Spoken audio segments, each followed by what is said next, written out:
Welcome back to the Webby O'Neill channel, and it seems to be the worst kept secret in football that Sir Jim Ratcliffe is looking for a new Manchester United manager. Get involved in today's chat, everyone, because we want to hear your opinions, and we will discuss some throughout today's video. Now, that article that come out over the weekend linking Sir Jim Ratcliffe with a meeting with Thomas Tuchel, I want to know your thoughts on that.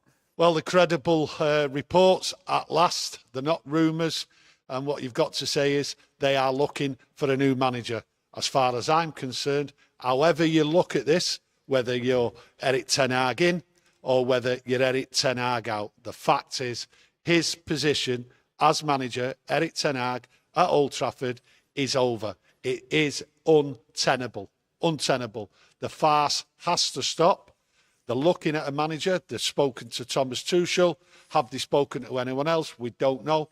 The farce has got to stop.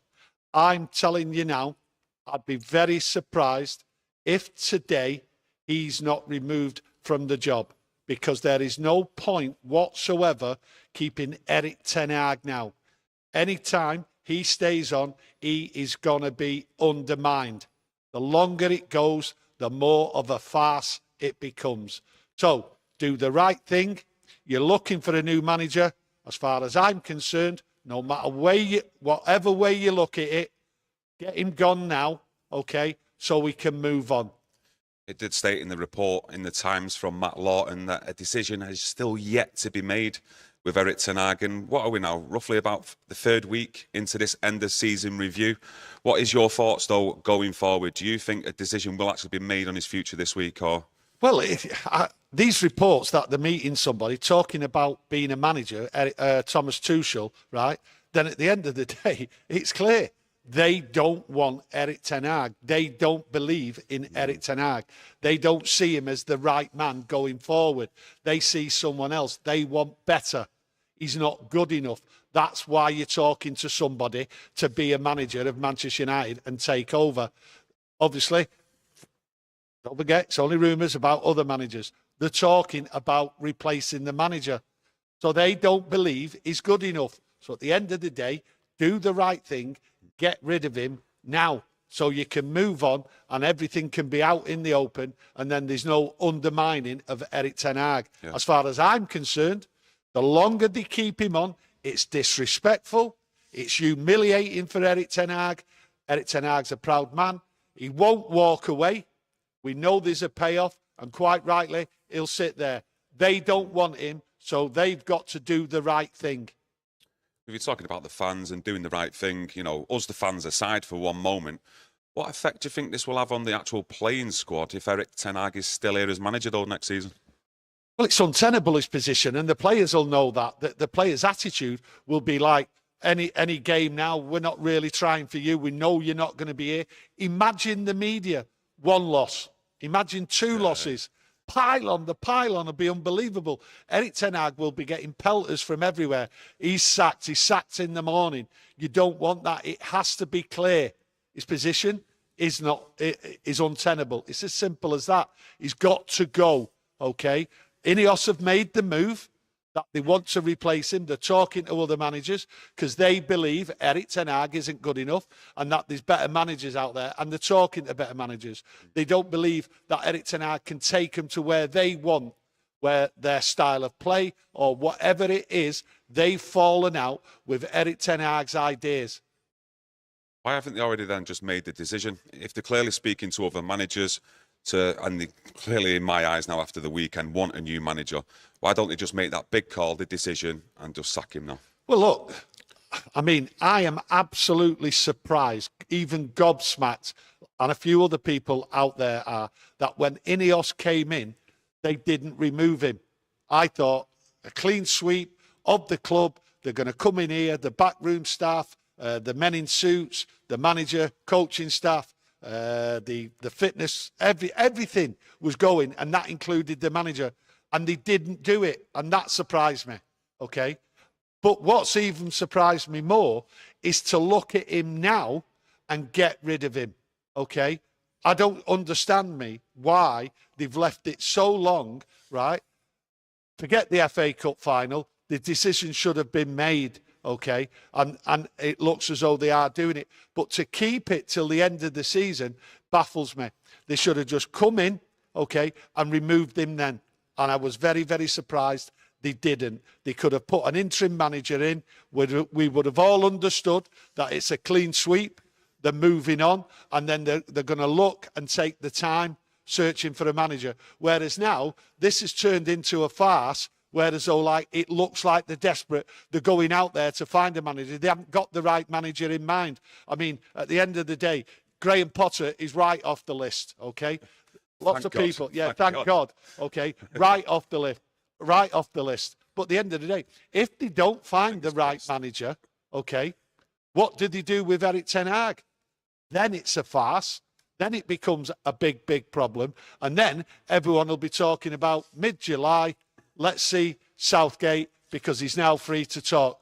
Another nightmare and a bigger, bigger farce. Obviously, like we're saying here, we do believe they're actually looking for a new manager.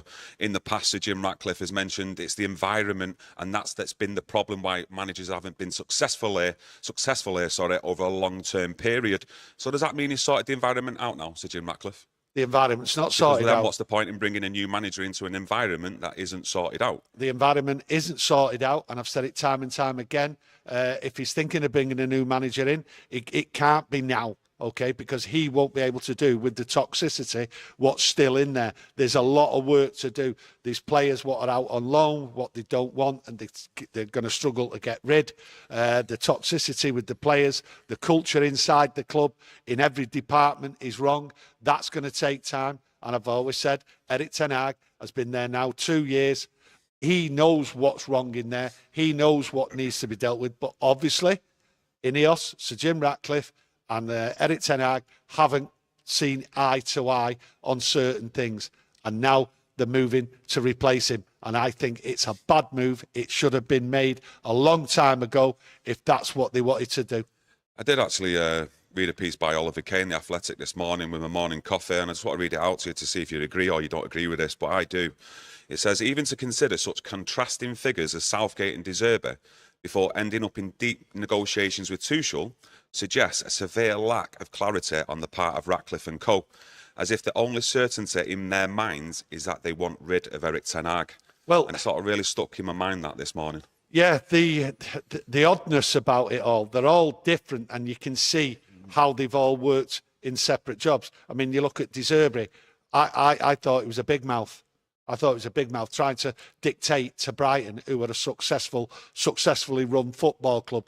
They know what they're doing. They know the level. And he's trying to talk it up that he's dissatisfied with what he's been supplied with. I look at Thomas Tuchel, okay? I never ever thought Thomas Tuchel would be a great fit or even a good fit for Manchester United. He would come in, demand players, demand this, demand that. Whereas he wants a certain bit of authority, I think, Thomas Tuchel, especially in terms of recruitment. He wants to be able to have that final say as well. Whereas at Manchester United going forward here, I get that the manager's not going to be like that going forward now. Well, people like what's Erik ten Hag going to be thinking? Well, people like is he happy with that? People like De Zerbi want the final say on transfers. They want their men in and all that. Yeah. But Ineos themselves, from what I've heard, what I've read, they are going to look at youth, bringing youth through.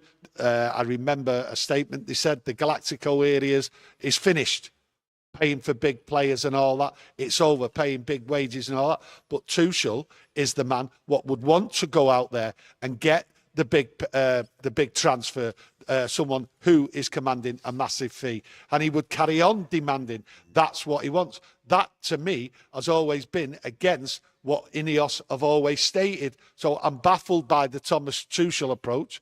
Obviously, it's rumours about De Zerbi, but there's other managers out there where rumours have been associated to it, and now you've got to look at it and say, well, have they been talking to these managers? Well, until facts come out, we won't know. But if you're looking at other managers, I've not seen a manager yet what has been suitable to the Ineos way and the style and the way forward that they want to go. So it's baffled me. Thomas Tuchel. To be honest with you, I'm actually, sorry to interrupt, but I'm still baffled as to what the Ineos or the Sir Jim Ratcliffe way is. I actually don't know what that is, to be honest with you. If any of you out there know that, let me know, because what is it? Well, all I've heard from Erik ten Hag in the past in recent press conferences was proactive football. You know, surely there has to be a lot more to it than just proactive football. Well, you know, Do you know what I mean? Erik ten Hag's wanted to do proactive football, but the excuse has been that the players haven't been good enough to do that. Obviously, they were good enough in the cup final. They proved it there, but it was a tactical change as well. But when you look at Erik ten Hag, you have to say to yourself, right, he's gone through a really bad time, okay, inside the club. It's not helped him at all. He's not helped himself in certain situations. So I thought Ineos would have overlooked that and then sort of said, right, well, here you are, Erik. This is the way it's been. We understand what's gone on. It's not been helpful for the environment around you, but there's been a real breakdown in what's gone on in the last month. And you look at Erik ten Hag, been very, very forceful in like, I'm here in the summer.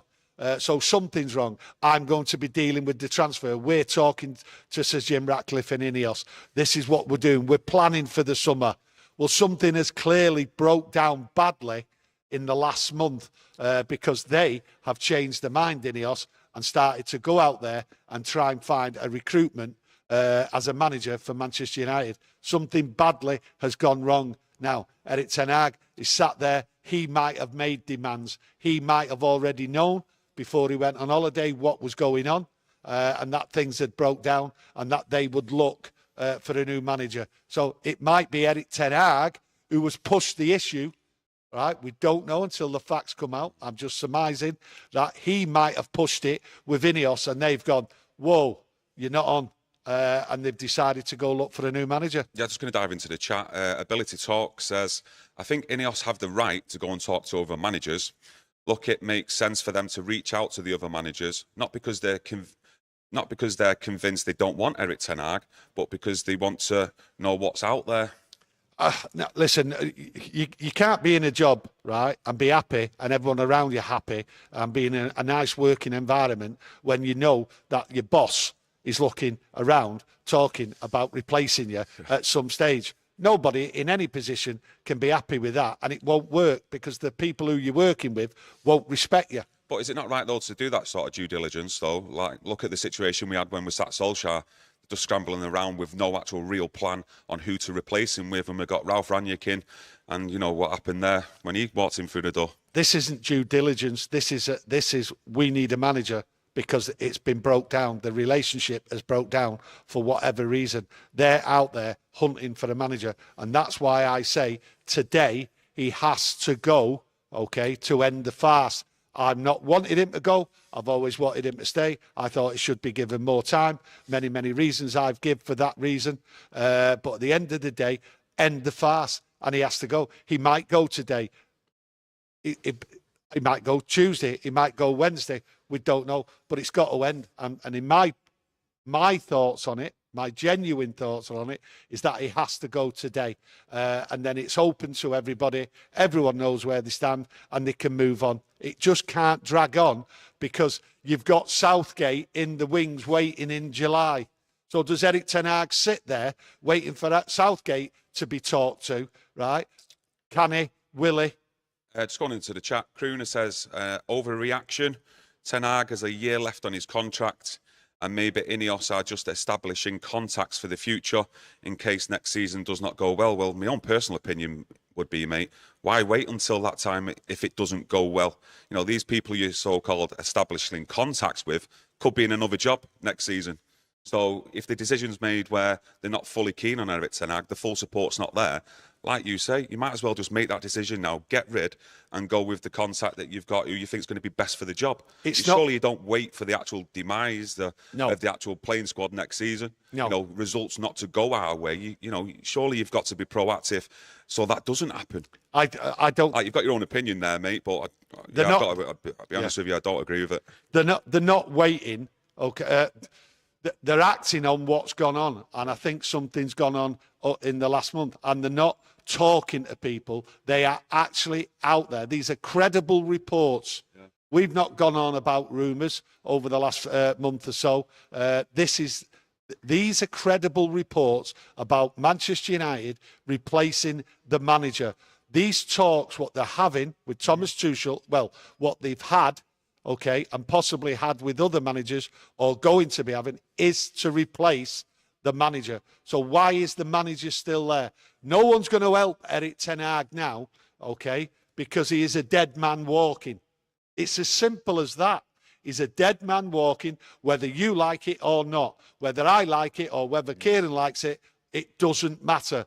He is finished at Manchester United, because once you talk to other managers about replacing the incumbent manager, which is Erik ten Hag, it's over.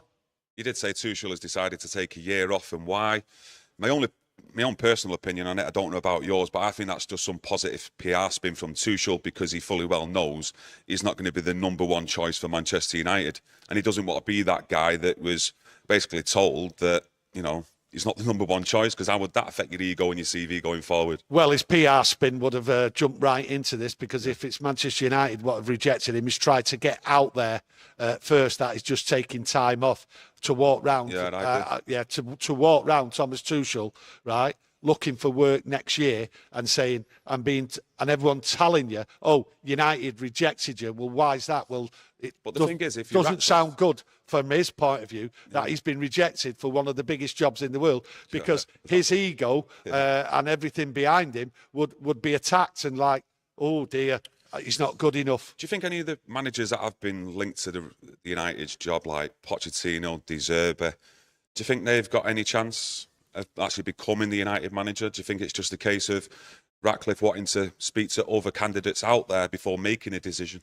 Or do you think it's just over? They've spoken to him and they've discarded him, looking for better options? I'm baffled by the type of manager they're looking for, because Ineos themselves, okay, are looking for a coach, okay, looking for a coach.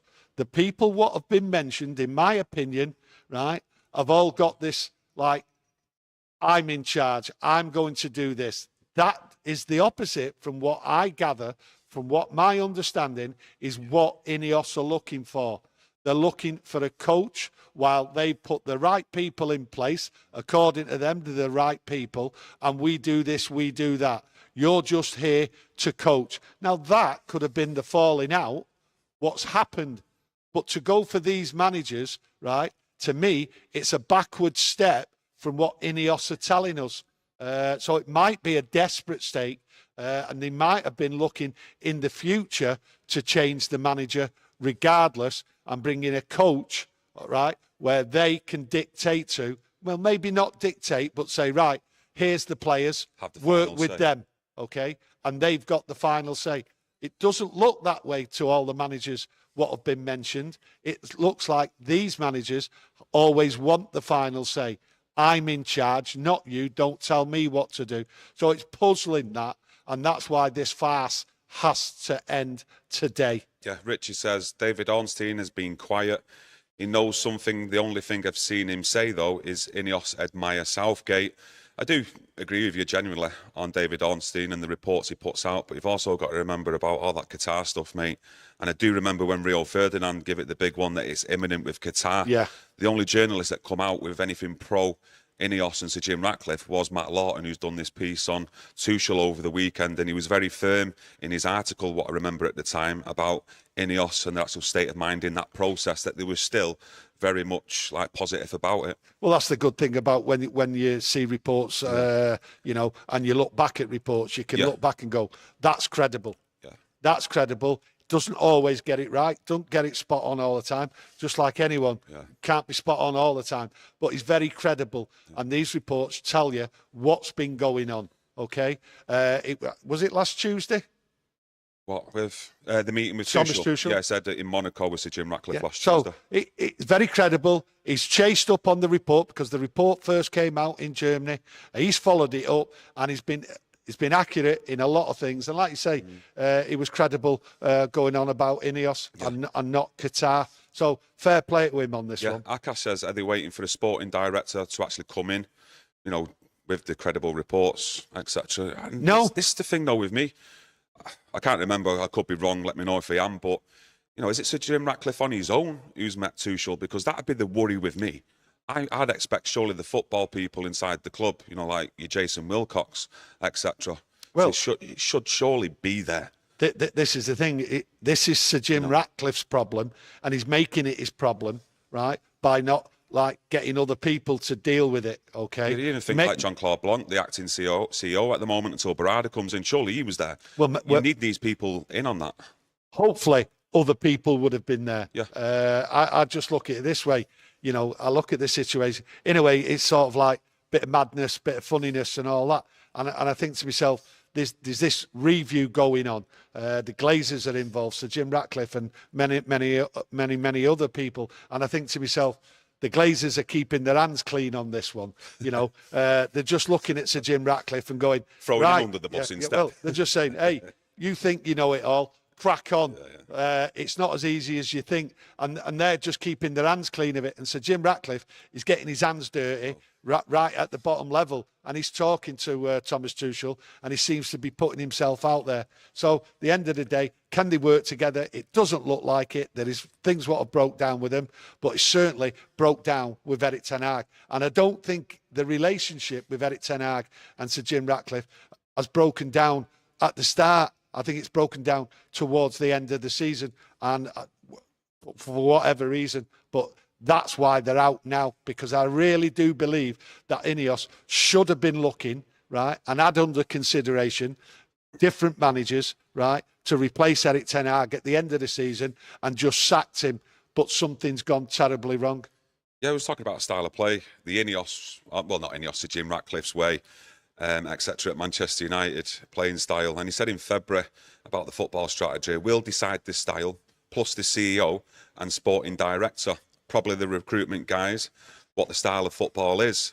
And that it will be the Manchester United style of football, and the coach will have to play that style. Now, we're talking about CEO here in maybe talks with Tuchel as well.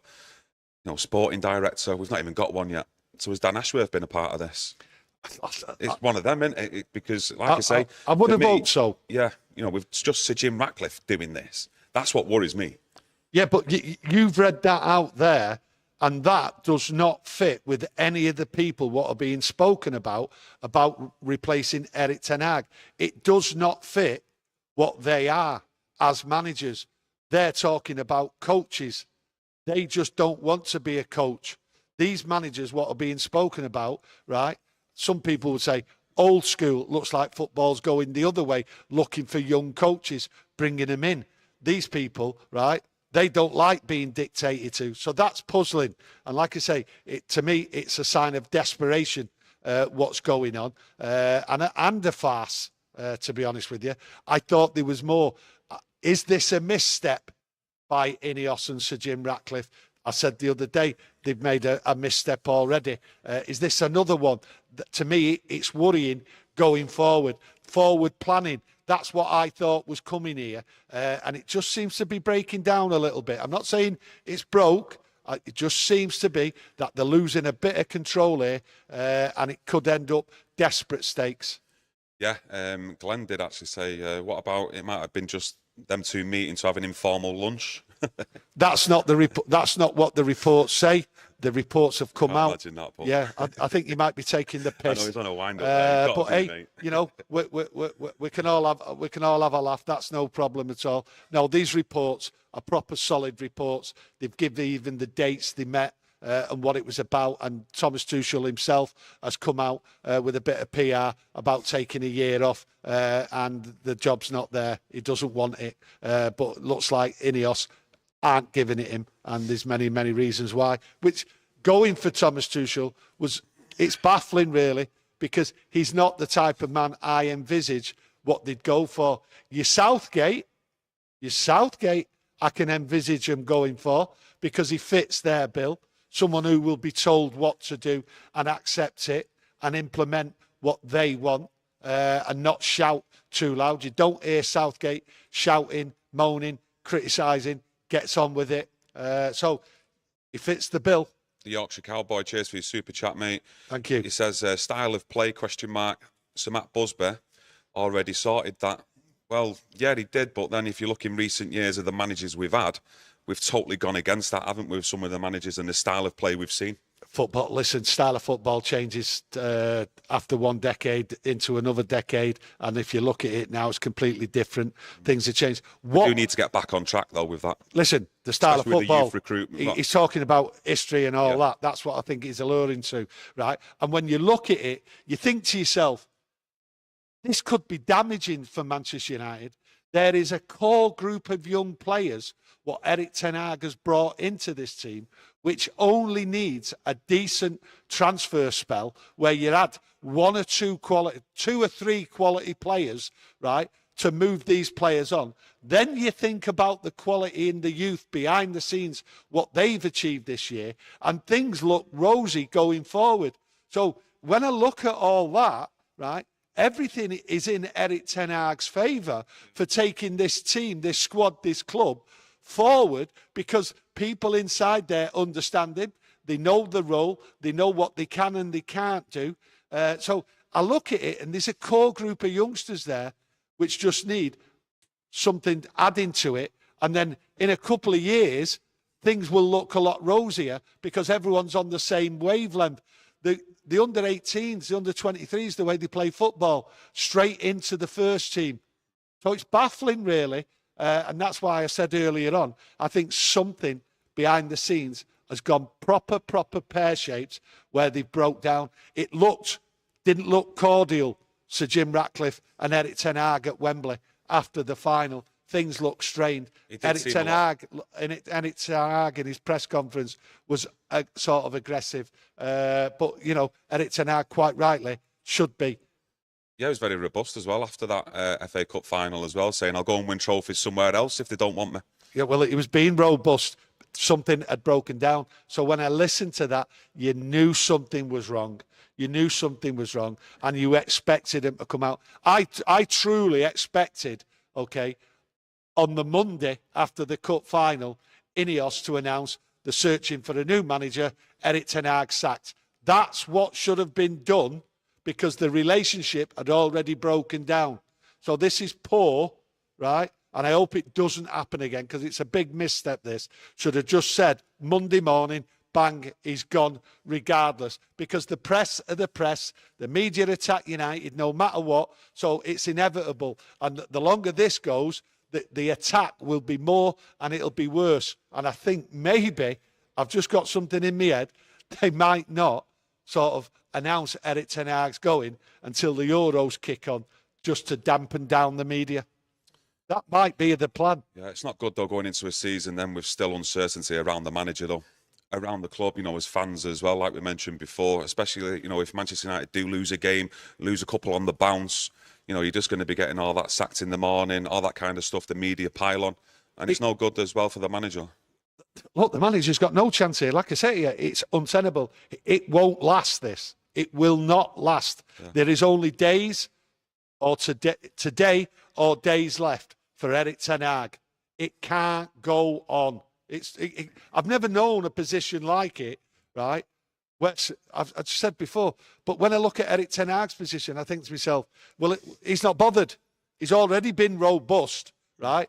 I win things. I'll work somewhere else and win things. Well, he's happy. He knows, and quite rightly, he'll sit there.